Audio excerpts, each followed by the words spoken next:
વાઘોડિયા તાલુકાના ભૂરી તલાવડી વિસ્તારમાં વરસાદી પાણી હજુ સુધી ઓસર્યા નથી। સ્થાનિક રહેણાંક વિસ્તારોમાં હજુ પણ ઘૂંટણ જેટલું પાણી ભરાયેલું જોવા મળી રહ્યું છે। આ કપરા સંજોગોમાં ત્યાંના રહીશો અંતિમ યાત્રા પર ઘૂંટણસમાં પાણીમાંથી કાઢવા માટે મજબૂર બન્યા। ગઈકાલે આ વિસ્તારમાં એક આધેડ પુરુષનું આકસ્મિક મોત થયું હતું, પરંતુ પાણીના ભરાવને કારણે શોકસભર યાત્રા મુશ્કેલી વચ્ચે પસાર કરવી પડી। છેલ્લા 3 દિવસથી પડેલા ભારે વરસાદ બાદ વરસાદે વિરામ લીધો છે, છતાં પણ પાણી હજુ સુધી યથાવત છે। નગરપાલિકા તથા વહીવટીતંત્રે ગઈકાલે પાણી નિકાલની કામગીરી હાથ ધરી હતી, છતાં હાલ પણ પાણી ભરાયેલા છે।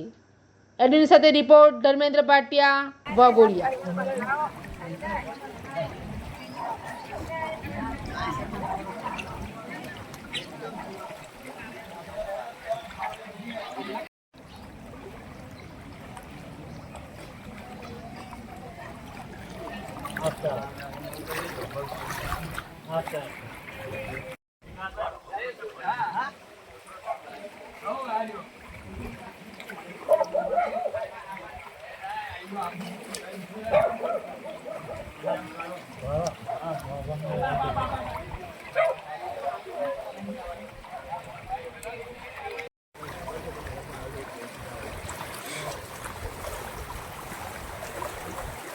Welcome.